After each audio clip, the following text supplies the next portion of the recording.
Sabah. So you said you imposed your transient strain model on a basic stress strain curve by moving the shift. What was the basic constitutive stress strain law on which you superimposed your transient strain? So you said the question exactly? What was your basic stress strain curve on which you superimposed the transient strains? So yeah, the basic stress strain curve. It's just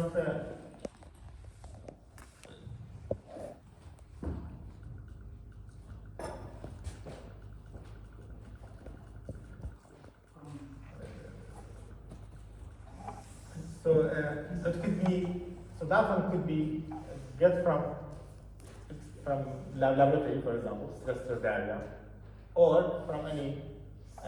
What did you do? So you have a strain so basically what you mean is you have your instantaneous stress-strain relationship, and then to account for transient strain, you move the strain at the peak. Yeah. So what was the relation which you used for without transient strain? Was it from Eurocode or you used from something else?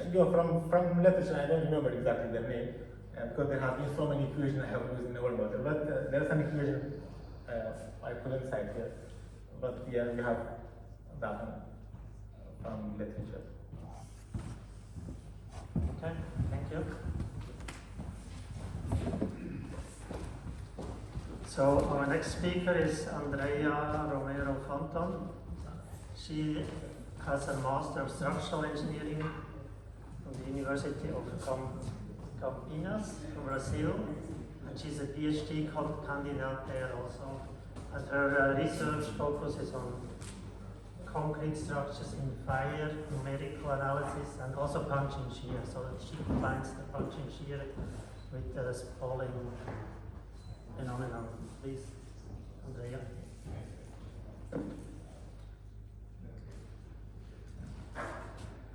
Alright, so good afternoon. As I said, my name is Andrea, and I am going to present. My paper is quite simple. It's just the beginning of my PhD thesis. I am starting it now, starting to define exactly my theme and what I am going to do research on. So the first idea was to make a systematic mapping review. That is a method to make kind of a group of papers and analyze it in a systematic way.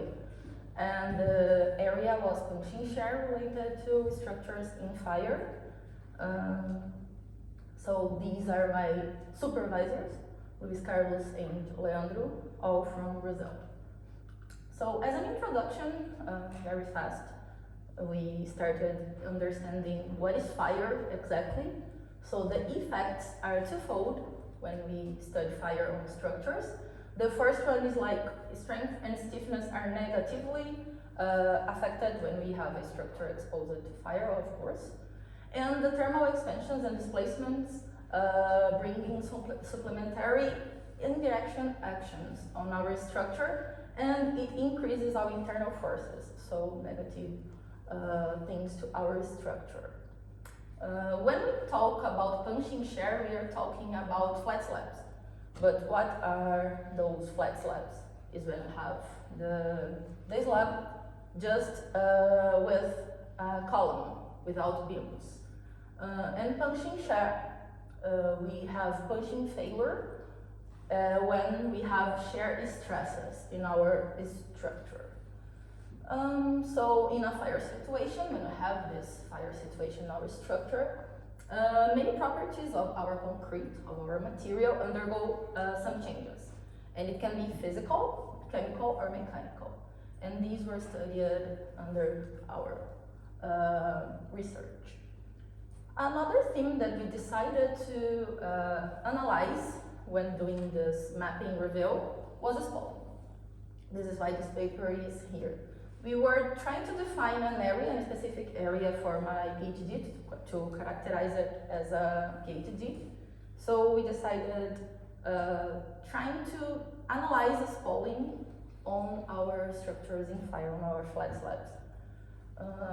So as everybody knows here, spalling is when we have fire exposed concrete elements with layers fragmented due to this explosion of the material.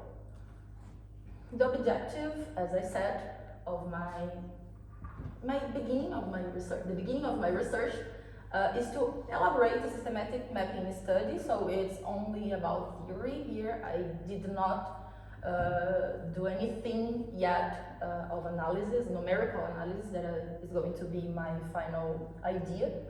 To understand the spalling effects on punching shear strength of RC slabs exposed to fire. So what is the systematic mapping study, the SMS, that I am talking about? Is a process to identify, categorize, and analyze our literatures of a certain research area. So it's a method that we follow to make this mapping.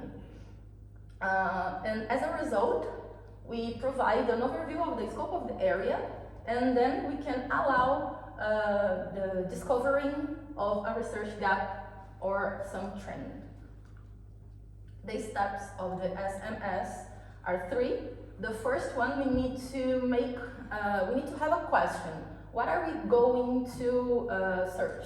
What we want to understand. So for this paper specifically, the question, 2 questions were: what are the most used research methods for punching shear analysis of RC slabs exposed to fire?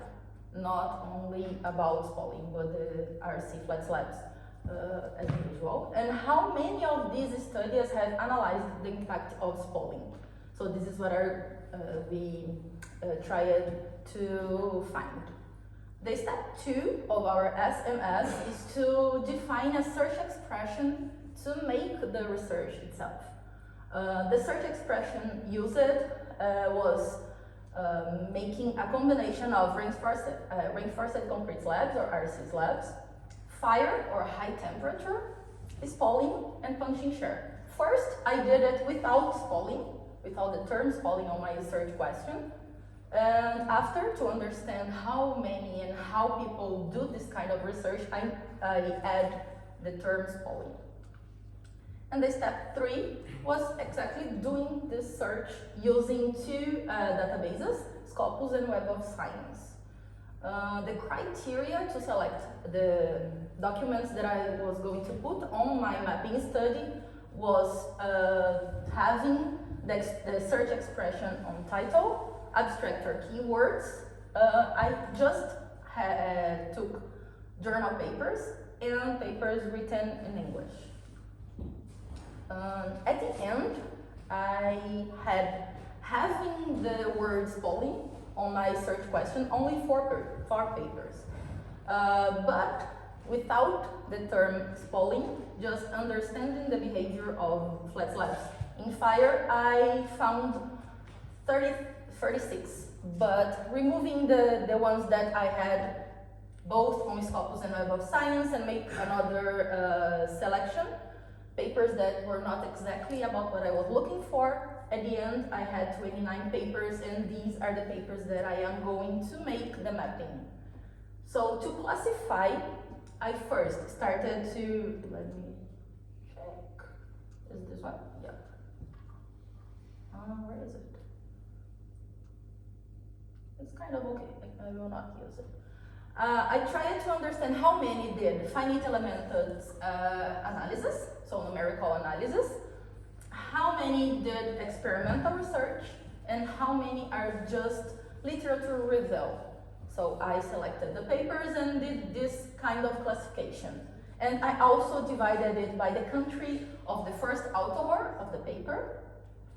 This was the first way that I categorized everything.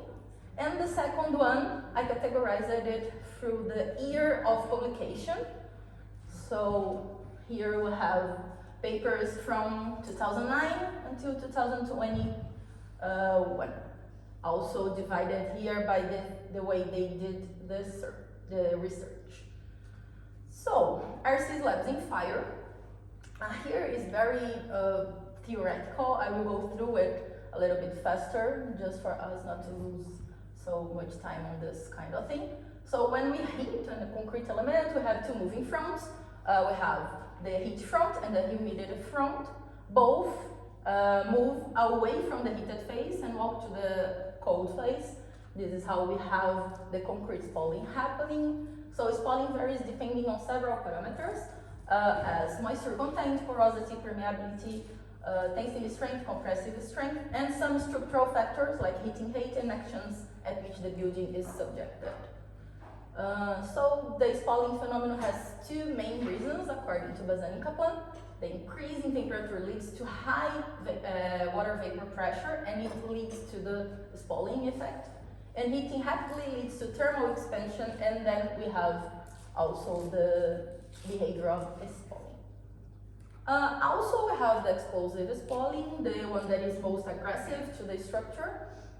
It's categorized by a violent burst of concrete pieces, but in any of those papers that I selected, none of them talked about explosive spalling. So this was not found on flat slabs in fire. Here I will present just a summary of all the papers that I found on my mapping. I did not find any current code defining guidance to determine the punching shear capacity of slabs, flat slabs exposed to fire. Because it's not clear if we need to use the model, the empirical model or the mechanical model. So we need to have a code to exactly to design slabs, flat slabs, in a correct way when exposed to fire. Here is how the slab, the flat slab, behave if exposed to fire when you have a dilatation and the sagging in the middle of it, and the behavior of punching and shear. So the first one, Reishi presented an extensive review of critical parameters affecting punching shear capacity, which are critical section perimeter, concrete compressive strength, flexural reinforcement.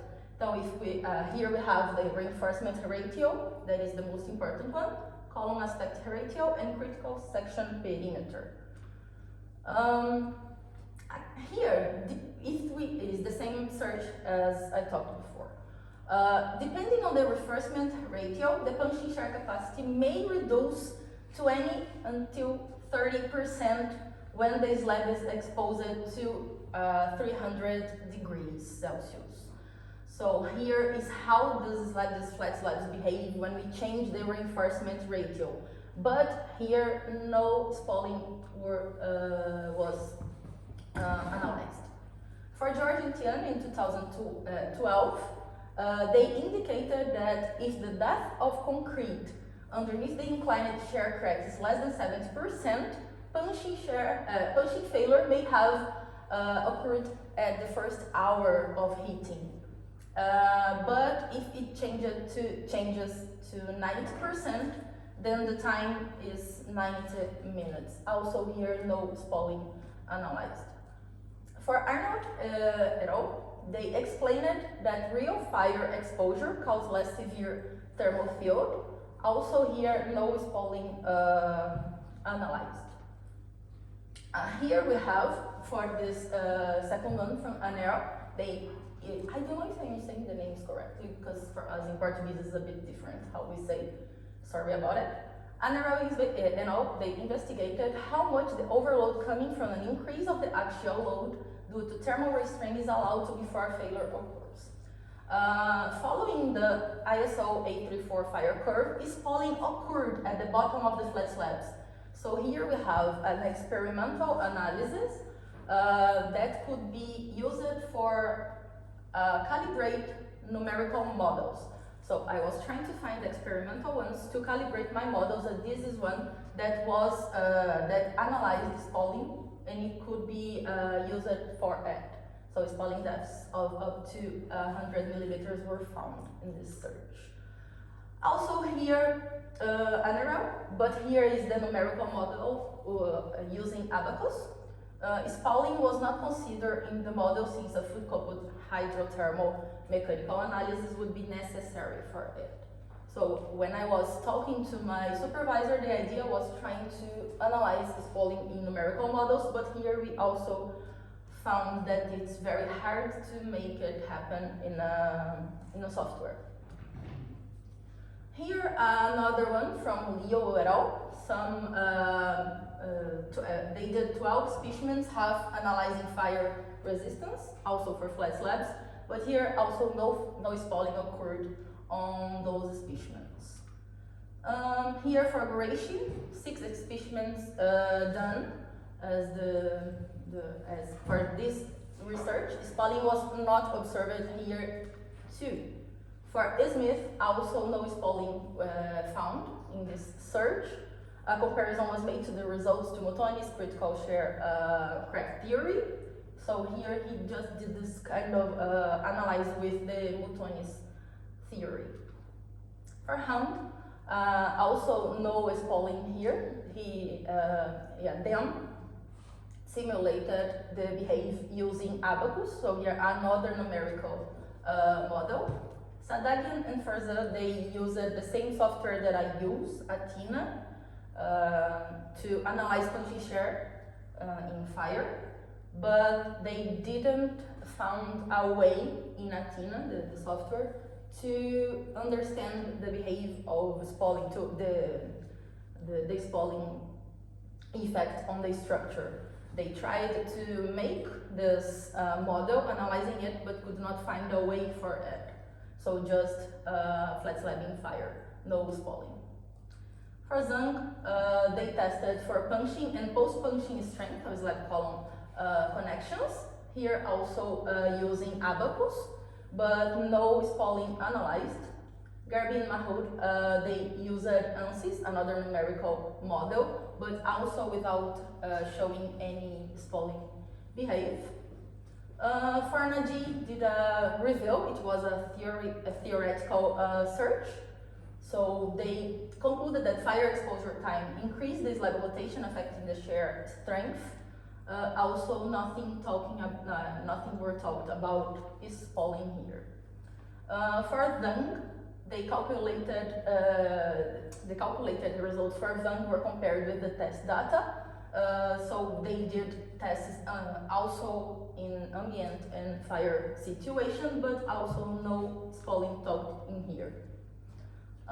Here again the same on the one that I talked before, but here, according to them, the current punching shear theory should be modified when considering the effect of serial spalling. That is kind of the objective that I am trying to define. So trying to took this effect to the analyze of punching shear.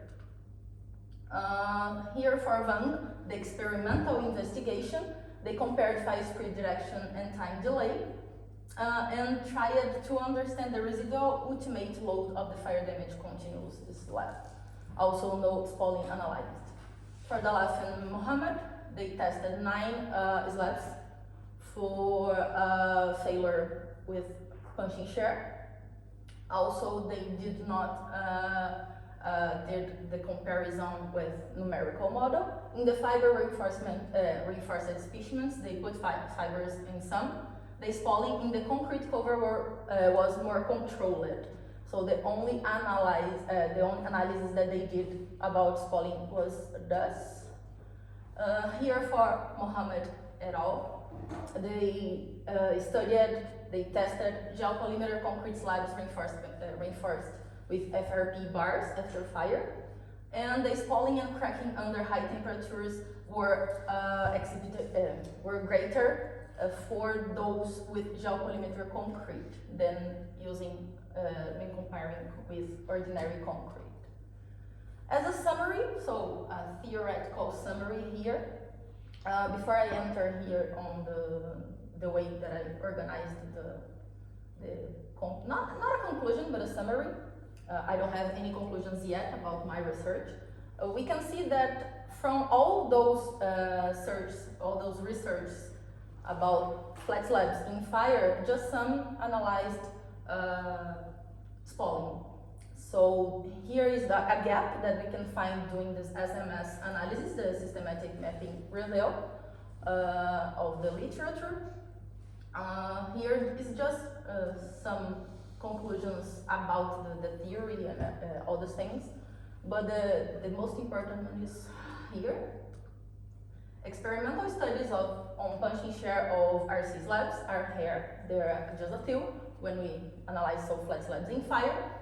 And more, also both numerical and experimental studies are required to understand this behavior, and also to have code to design flat slabs.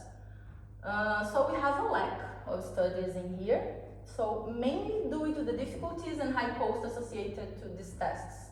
So we need to analyze slabs that are big, so we need bigger furnaces to make the experimental analysis, and we need the experimental ones to calibrate our numerical models. So further experimental and numerical research works are suggested to increase this knowledge, both on flat slabs in fire and also to understand the spalling in this case. So thank you. My name again is Andrea, and this is it. Thank you.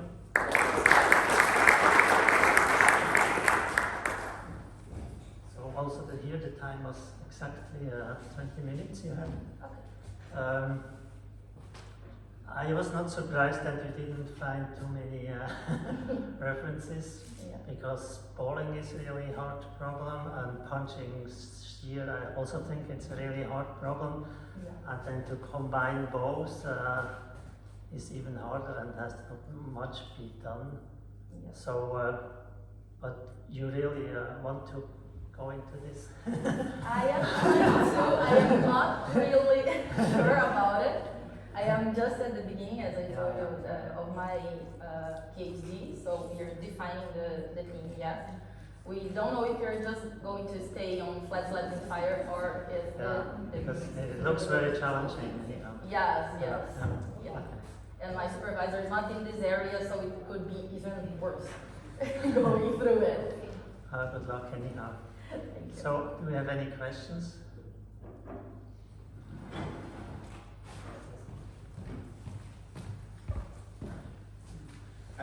Really more of a general observation rather than a question. But I just thought that systematic mapping method, if I got it right, I think that is actually a really good idea of approaching things, because I've started my PhD 2 years ago, and I know many other people who've started that. Usually you go into it and then you know, your supervisors, and then they have already worked in that area. And I think that sort of causes the people who go into research to have some cognitive bias, just because they read things that are associated with their supervisors. So I think using something like that, probably, I don't know, maybe it wouldn't, but I think it probably would, to some degree, get rid of that cognitive bias that some people might have when they go and research a problem. And I'm sure, like, in this room, if you ask anybody, everybody would have their preferred method. So if you start working with anyone, they will push you more towards that, maybe not. Yeah. So I think that is a good way of getting rid of, to a degree, maybe, that cognitive bias. So yeah, just really an observation rather than a question. Thank you. I like this method. It was a little bit hard to convince my supervisor that I was going to do it because he doesn't like. But for me it worked, and I think it could be good in any research, this way of doing mapping reveal. Yeah, but I think once you are starting working, you will find more literature, or you will look more specifically to other things. Exactly. But as a starting point, I think it's a good idea, yes. Yeah. Mm-hmm. Okay. Yes. Just a short comment. I see you have found this literature from Henriel and Terve and some people. You know that Henriel, he had a presentation of spalling and punching at one of the first spalling workshops. Yeah. So you should look at in the proceedings also. Maybe you have seen that. Okay, maybe not on the proceedings of which.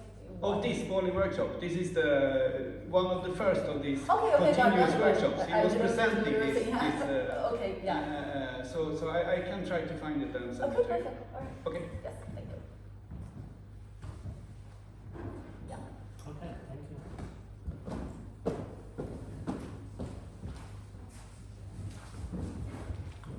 So our last speaker is Hitesh Lakhani.